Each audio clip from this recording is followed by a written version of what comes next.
Nos primeiros anos, as transmissões eram locais. Cada emissora tinha seus próprios programas. Aqui fala o seu repórteraço, testemunha ocular da história, em edição extraordinária em homenagem aos jornalistas do Brasil.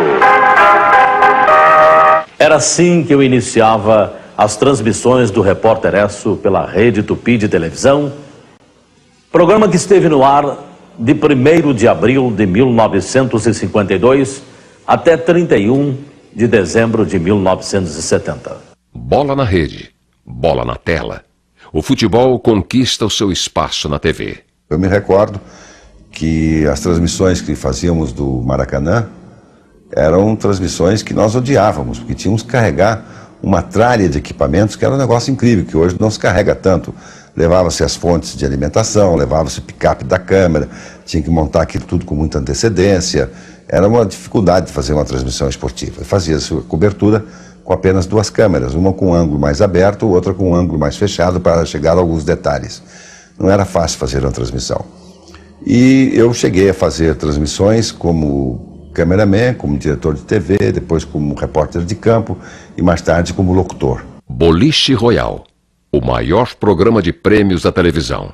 No dia 8 de abril de 56, Lídia Matos e eu estreamos um programa na TV Tupi chamado Boliche Royal. Nós tínhamos umas bolas de pano dura, derrubavam umas garrafinhas, você ia no painel, escolhia qual era o sabor da gelatina ou do pudim e tirava o prêmio. Vocês sabem o que aconteceu? O maior prêmio do Boliche Royal era a geladeira. E no dia que saiu a geladeira, o Cruzeiro deu 4 páginas. E o título era "E saiu a geladeira". O maior prêmio da televisão em 1956, dentro dos programas de prêmio da televisão, que era o Boliche Royal. E saiu a geladeira. E o primeiríssimo programa que fizemos, e que foi o primeiro teleteatro, acho que feito da América Latina, porque São Paulo foi o primeiro no Brasil e assim por diante, foi justamente o Sítio do Pica-Pau Amarelo. Foram feitas 2 historinhas, as primeiras do Sítio do Pica-Pau Amarelo, que era o casamento da Emília e a pílula falante. Em 1953, surge o Circo do Arrelia e logo a seguir o Circo do Carequinha. Meus amigos, é uma alegria do Carequinha. Vocês estão rindo do Carequinha, mas o Carequinha gosta de rir também. Aí vem o Arrelia! Vai, como vai, como vai? Como vai, como vai, vai, vai? Muito bem, muito bem, muito bem. Muito bem, muito bem, bem, bem. A vez da comédia com o Teatro Gebara. E passamos a fazer também um teatrinho às segundas-feiras, que era um teatrinho cômico. Era o antigo Teatro Gebara, que eu fiz muitas peças, e onde lancei os textos da Janete Claire, que foi, ela levou para eu ler, eu gostei muito, e pedi então ao produtor que pusesse ela permanentemente escrevendo esses textos. E eu fiz centenas de teatrinhos escritos por ela, especialmente para mim, para esse programa das segundas-feiras. Não me lembro que primeira peça fiz, evidentemente. É toda uma experimentação. E o diretor dos teleteatros era o Chianca de Garcia, um português que em Portugal e aqui mesmo fez muito teatro de revista. Mas conhecia bem o teatro universal também. E era contratado da Tupi para fazer os grandes shows na época e continua ao mesmo tempo. Então o diretor de Shakespeare também era ele. E não havia cabeça, não havia memória para botar todo aquele texto, fazer todo o Romeu e Julieta de uma vez só. Então fizemos aqui de 2 ou 3, não posso jurar. Então o recurso qual foi? O que eu me lembro que ficou guardado em mim era do caixão da Julieta, quando a câmera estava na posição que está agora, e a Julieta estivesse aqui um caixão na frente, e ela estivesse deitada, morta aparentemente. E eu, abraçando-a eternamente, romanticamente, dizia lá o texto, né? Virava o rosto assim, os pés da Julieta estavam aqui. Ali tinha então o texto recortado e gravado. Isso se chamava na época as famosas dálias. O Grande Teatro Tupi passa a ser a atração das segundas-feiras. Dentro dos corredores da TV Tupi, nessa época, você convivia com o mundo do espetáculo do Brasil, porque na verdade nessa época o Brasil era o grande produtor de espetáculos e também de mudanças e de ambições no campo intelectual, no que se referia ao mundo do espetáculo. Então o Sérgio organizou o que viria a ser o Grande Teatro Tupi, que durou 10 anos. Foi de 56 a 66, se não me engano. E quando nós chegamos no Rio com o TBC em 1956, para uma temporada no Rio, eu fui à TV Tupi, o Guilherme Figueiredo dirigia a TV Tupi nessa época. O Tchely tinha desistido do Grande Teatro, que existia há 2 ou 3 meses com o Tchely. E nós fomos nos oferecer para dar continuidade a esse programa. O Guilherme achou que era muito difícil a gente fazer toda semana, porque ele tinha visto que o Tchely tinha desistido. Digo a ele, garanto a você que eu consigo fazer. Nós estreamos com os Espectros de Ibsen, foi um grande sucesso. Devia haver uma outra pessoa para continuar a fazer.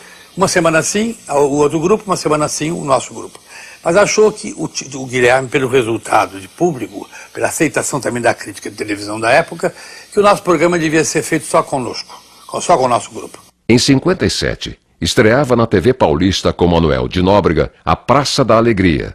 Meu pai foi para Buenos Aires e ele estava assim na sacada, na janela do hotel, ele via que tinha um senhor ali numa pracinha que conhecia o jornaleiro e as pessoas passavam, cumprimentavam. Ele falou, então, puxa, se eu fizesse assim um cenário único, né? Não dá trabalho, é fácil, um pano atrás, um cenário fixo, um banco, e está feito o programa. Porque ele não tinha dinheiro para fazer televisão. Eu gosto de livro assim, cheio de letras. Esse livro é de quê? É de papel mesmo. Claro que é de papel, todo livro é de papel. Eu pergunto qual é o título do livro. Ah, sim, é o seguinte, o último matou Caixás. Não será Caifás? Eu sei ler, é Caixás.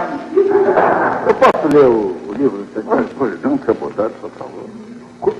Como é o nome do título disso que eu falei? O último matou Caixás. Pelo amor de Deus, amigo. Olha aqui. O ultimátum de Caxias. Noite de Gala. Uma nova relação entre a televisão e o patrocinador. Fiz um programa chamado-se Noite de Gala. 2 horas e meia de duração. Uma colcha de retalhos, de bons retalhos. Atração internacional em todos os programas de Noite de Gala. Contratei Tônia Carreiro, que fazia a parte teatral, mas tinha a parte humorística. Outro quadro jornalístico, com Flávio Cavalcante. Aquilo tornou-se um hábito na cidade. Noite de Gala era um dia que você não saía de casa. Tenho 4 filhos e 8 netos. E sou muito orgulhoso da minha família. O Céu é o Limite foi o primeiro programa de perguntas e respostas da televisão brasileira. Apresentado em São Paulo por Aurélio Campos e J. Silvestre, no Rio. O Ayrton começou a ser produtor do Clube dos Artistas e em 54 estavam Dircinha e Linda Batista, minhas queridas, maravilhosas amigas, e o apresentador era o J. Silvestre. Depois é que o J saiu, o Ayrton passou a apresentar. E aí eu comecei a apresentar com ele. Surgem os campeões de audiência da TV brasileira. Meus amigos, realmente um Chacrinha não pode passar sem gente no auditório, porque o programa do Chacrinha é todo ele um programa de perguntas e respostas, é um programa de refrão. Terezinha, vai, não vai? É ele, vocês querem, vocês não querem? Então tem que ter a resposta do programa. Eu parti a fazer consultório sentimental, para fazer caridade. Aí comecei, foi muito bom mesmo, né? Foi quando depois o Boni veio, eu falei, eu quero o Boni. Walter Clark chamou o Boni. Olha, desci, o Boni vem amanhã. Eu adorei. Foi quando eu comecei a fazer a coisa melhor. Então eu assim, achava aquilo, assim, pô, eu abri as portas da felicidade. E era um sucesso o meu programa, me dava 90 de Ibope. Primeiro lugar com 96 pontos, Emílio Santiago. Nossos comerciais, por favor.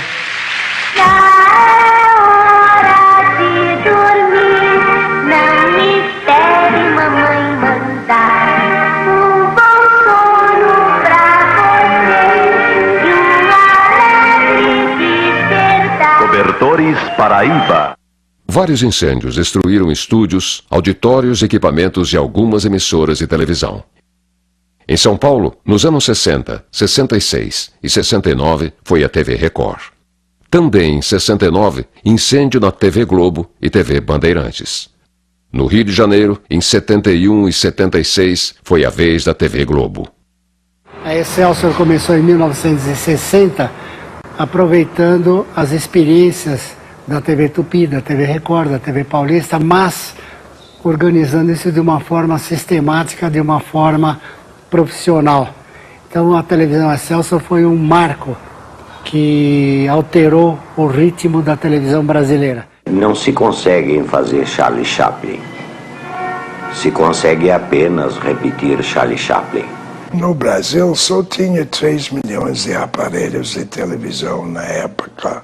O país tinha 70 milhões de pessoas e o mercado de publicidade era pequeno, porque com tão poucos aparelhos de televisão foi difícil. Então as 4 estações estavam brigando para pequena fatia de publicidade. E roubaram ou tiraram. Chacrinha estava primeiro na TV Rio, depois para a TV Excelsior, depois para a TV Globo. Cada um pagava um pouco mais para pegar a audiência. E os clientes diziam quanto eles iam pagar. Foi muito difícil de sobreviver naquela época para todas as televisões. Na realidade, o que foi o corte epistemológico da história da televisão foi ela cair na consciência de que o seu segundo era o seu patrimônio. Na hora que ela aviltasse o seu segundo, ela estava se aviltando a ela mesma. Nos 10 primeiros anos, a televisão brasileira só fazia programas locais, porque não havia o videotape. Nos anos 60, a TV Excelsior e o Telecentro da TV Tupi tentaram a formação dessa rede, mas esbarraram em 2 problemas. Um problema financeiro, porque as emissoras não pagavam as suas cotas. E depois outro, que era a questão do videotape, que deveria ser distribuído em todo o país, fazendo com que a programação fosse exibida com atraso de 1, 2, 3 e até 10 semanas, dependendo da localização da emissora. Somente depois, com a rede nacional de micro-ondas, é que se conseguiu fazer a rede verdadeira de televisão, simultânea, ao vivo e direta como é hoje. No próximo programa, a teledramaturgia.